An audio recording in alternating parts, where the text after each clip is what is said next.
and gentlemen, good evening and welcome to Citizen A, where we wrap the week's current affairs with the best political team on television from a very Auckland perspective. Warning, we're as fair and balanced as Fox News. Joining me tonight, I'm a revolving panel of bloggers and Auckland opinion shapers. Here's the last angry blogger and was voted as having the most sensible haircut on television. Editor of the mighty Tūmaki blog, ultra multi-nationalist and reformed libertarian, whatever that means.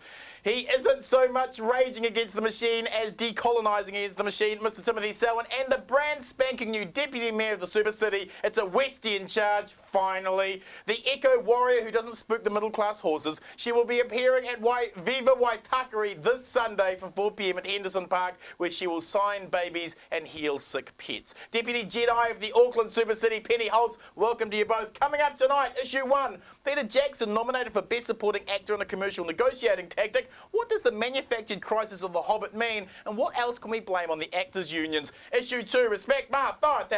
The lawyers have advised councillors against voting on issues they campaigned on and have won a public mandate for, while Rodney Hyde suggests a new super council above the Super City Council that would have the power to overrule the not-so-super council. Why so many attacks since Len Brown won? And issue 3 tonight, did Labour just lose mana? Matt McCartan stands for Unite. Should Chris Farfoy be looking for a communications role with the new Super City? And we'll end the show on a final word. But let's kick things off with issue 1. The manufactured crisis at The Hobbit, blaming actors' unions for being a pinker shade of communism, has unravelled, revealing the corporate divide and rule negotiating tactic it always was, with Warner Brothers getting a larger slice of corporate welfare. What are the political ramifications for being played like chumps? Tim, John Key and National saw this as a chance to crucify a resurgent CTU, but by playing up the manufactured crisis, it meant Key was forced to pay any price to Warner's. And the end, wasn't it? He's not a very good deal maker, is he? Yeah, well, he's got a reputation as being a deal maker. He's a deal maker. But the negotiation situation he put himself in, by taking one side above another, immediately, well, arguably it weakened his whole position. And as you were saying on the blog, as we were saying, as many people were saying, it's basically been scripted, and that the end result has been predicted from the very beginning, because that is what was going to happen as soon as Warner's came down into the country. The 10 suits turned up at Premier House, and all of a sudden he rolled over and gave him. But we don't know what the position was before and exactly what Warner's wanted exactly. But the tax breaks were always going to be in the mix. And the labour relations were always going to be in the mix. And the disturbing thing is they rolled over so quickly. And 24 hours, or less than 24 hours later, they're going to, now we understand, ram through Parliament. Under urgency. Under urgency. No discussion. Legislation to make what had been classified as workers now to be contractors. And we're supposed to believe that it's only applicable to the film industry. How long before it's going to be applicable to all other sorts of industries? We got played like chumps? Oh, totally, like it was Hicks and Hicksville. Penny, while we are blaming everything on the actors' unions, I would also like to blame them for the following: the high price of milk, road accidents that occurred during a full moon, premature ejaculation, the lack of progress in Afghanistan, and cross-eyed babies. Has the mainstream media coverage been fair or union bashing? I think the mainstream media coverage has been appalling. I think they've taken a position, they've blamed the actors, as you say, and they've vilified good people like Robin Malcolm, who tried to stand up. She was crucified, wasn't she? Robin has simply come from a place of generosity and good politics to say, look, tie-ho for a minute, let's talk about the issues.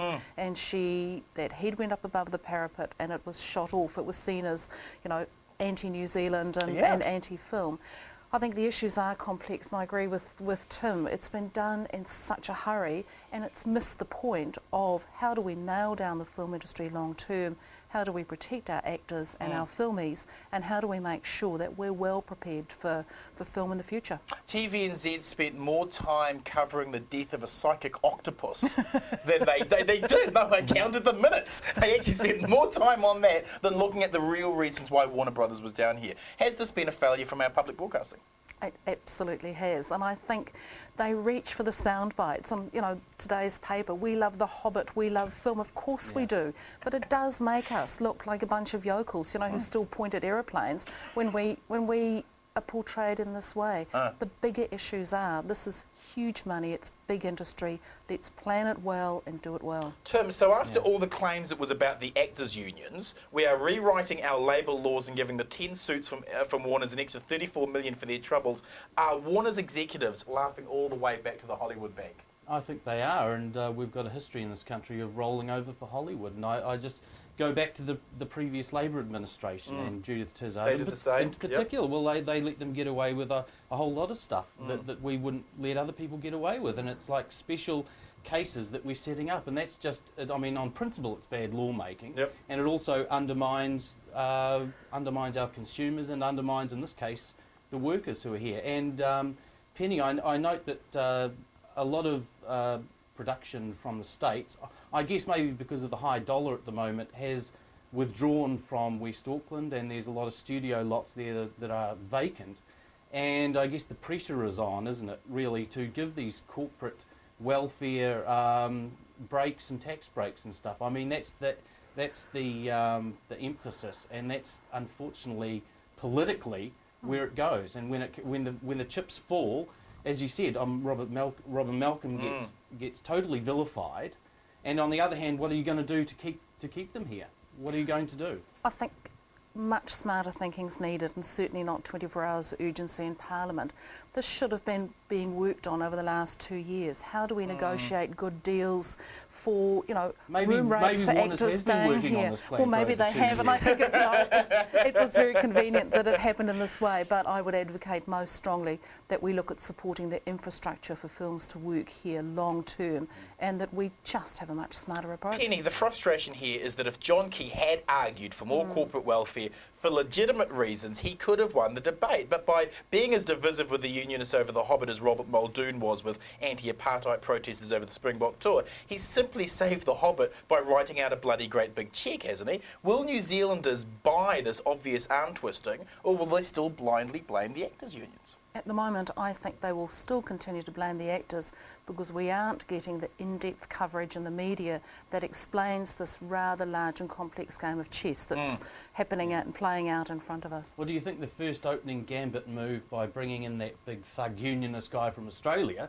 a real head kicker they are in Aussie, was probably the wrong opening move in that chess game, because that just set the tone and gave them the excuse, I think, maybe to...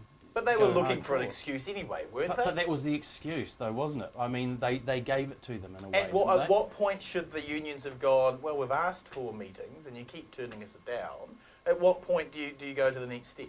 Well, exactly. I'm just saying, bringing in that unionist guy from Australia was probably the wrong way to do it. Yep. But eventually they would have, as you say, they would have found an excuse to do what they've done. Yep. Question to both of you. Should Peter Jackson win a nomination for Best Supporting Actor in a Corporate Negotiating Tactic? Mr. Sallen, should he win that nomination? Well, I think that close-up interview was pretty good, wasn't it? Wasn't that unbelievable? Well, maybe supporting actress for the other person involved. Yeah, but that was interesting, the way he was spinning it. I think he did almost hysterical, wasn't he, in that close-up Campbell Live? Should he win Best Supporting? Didn't see the interview, but I think we need to be questioning some of his motivations. Still a good man, still done well. Of course, we all love him. We all love him. But it was pretty and that's clear. Why he's gotten away with so much. Well, there is that. That's the worry. Again, it comes back to that, that ghastly sort of it's anti-American to raise these questions. We're slipping into that. It's anti-New Zealand, and I think we need to guard against that every step of the way. That's a really good point. That's a good point. But I think it was clear he had the shits put on him, didn't he? Yep, I mean, they rang him up. They screamed blue murder at him. He freaked out. All part of the tactics. All part of the tactics. Right. Question to you both again. Isn't there an irony that John Key is increasing corporate welfare right when he is slashing domestic welfare? Is that a It's a sad irony. It's a sad irony. Yep. Totally. Yeah. Sad irony? Sad that they're not investing in the film industry as a whole, that they're just saving one film. I think that's been overstated. Another question to you both. Has the National Party spin machine earned their bonus for the year, Mr. Sallen? They've done pretty well. They've done very well, but it helps when you've got the entire media on their side, and also interesting that Wellington was on their side. Auckland here, I don't think so much. We're not so much involved, at least money-wise, with the investment in the Hobbit, and so there's a contrast there between Wellington and Auckland. More scepticism in Auckland. Yeah, and very, very pro Warners and stuff down in Wellington. National Party machine earned their spin? I think the key for Auckland, though, is I think we're more involved in the wider film industry, and I think we're more interested in the end game. Yeah. Tim, who wins and loses in this manufactured Hobbit crisis? Unfortunately, it will be the workers who lose, because the court case said that basically if it walks like a duck and quacks like a duck, it's a duck, basically. If you're working for someone, basically you're a worker, you're employed by them. Yeah. And what they've done is going, well, if you walk like a duck and quack like a duck, it's actually a hobbit. You're a giraffe. You know what I mean? Yeah. Penny, who wins and who loses in this manufactured hobbit crisis? Warner's wins. The people right down the feeding chain possibly lose, and they're the ones I'm concerned about. Thank you, panel. Issue 2, respect my authority. Lawyers have advised councillors against voting on issues they campaigned on and have won a public mandate for, while Rodney Hyde suggests a new super council above the super city council that would have the power to overrule the not so super city council. Why so many attacks since Len Brown won? Tim, you posted an excellent blog on attempts by the super city mandarins to indoctrinate and terrify the new local body politicians by giving them a legal opinion, claiming they can't fulfil their public mandate as elected officials because elected officials can't be biased. 1 to 10, 10 being the highest. How much crap is that legal opinion?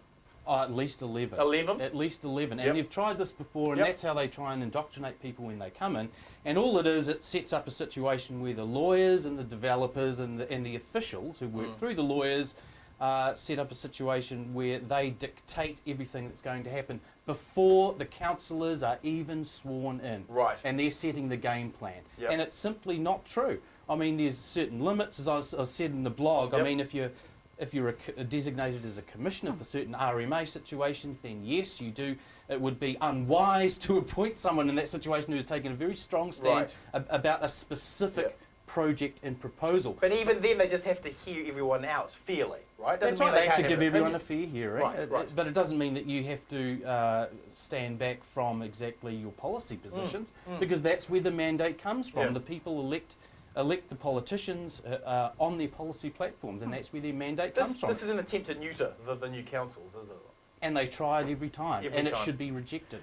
Penny, as the new Deputy Mayor, how much pressure are you feeling to not implement the public mandate you sought and won? How much democracy is actually allowed in the super city, and how much of it has been designed to be run by Rodney Hyde's self-appointed corporate mates? I've never felt more relaxed in my life. I feel completely unpressured. It's a total Cartman moment. I like to think that the lawyers were simply giving a very legal opinion and people took fright.